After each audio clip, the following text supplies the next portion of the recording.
Hey guys, and welcome to MashUp Games.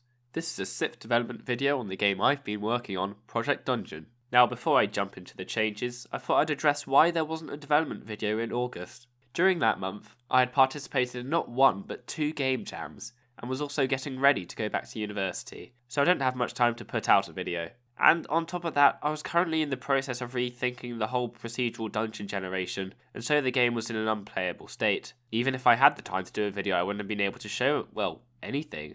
And now onto the changes. Since I was going back to university in September, that meant I had at least 2 weeks where I couldn't do anything, including finishing the procedural dungeon generation. But since I mentioned it, I reckon I might as well start there. The way that the dungeons were set up was in a grid-based way. You would start in a room, and that room would either go up, down, left, or right into another room. All these rooms were of similar size, and you would easily move straight from one room to the other. But this wouldn't allow me to be very creative with my dungeon design, and it caused one problem. You couldn't head up. Sure, you can make ladders, but then you would always need the ladder or climbable surface to move upwards into another room.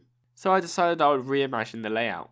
I started with the way that rooms are created. Previously, you would have a room prefab that would contain transforms for each position that you want to place a floor.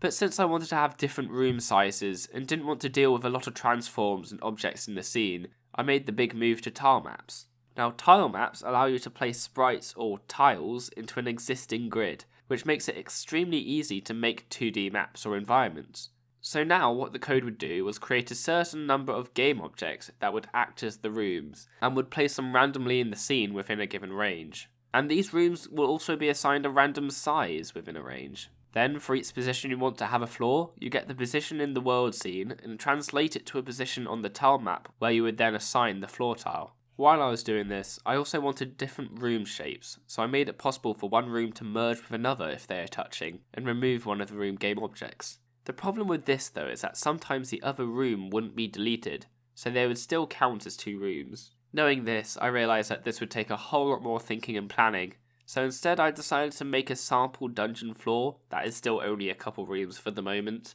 and leave the dungeon generation until I properly understand what I need to do. Since I was now dealing with the real game again, I decided to add 2 key movement mechanics, the wall slide and the wall jump.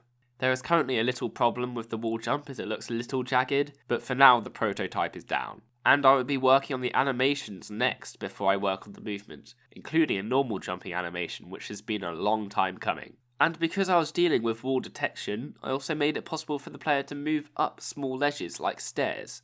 And last but absolutely not least, is something that has actually been in the game ever since I started developing it, but I have not told you guys about. And that is, you can play this game with a Joy-Con or a controller. Since there wasn't a lot in the last 2 months that are new, I thought I would now talk about it.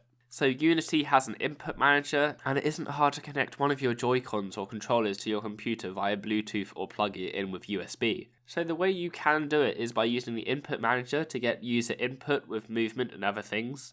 So I'm moving right now with using the Joy-Con, and I'm able to move, jump, wall jump and slide, use my shield, attack, and even fire arrows. An issue right now is that since the joystick is being used for both movement and arrow aiming, the player moves when they are firing, though I'm not far off fixing that. And that is it for this month's devlog, or should I say these past 2 months' devlog. If you want to get involved with development of this game, then join my Discord server, where you'll be able to talk to me about this game, make suggestions, and even make some fan art.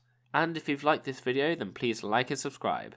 I am now in my final year of university, and so I will be getting very busy with my dissertation and other courseworks, so development on the game might be a little slow from time to time, as well as my uploading, so any support will greatly help. But for now, this is MashUp Games, signing out.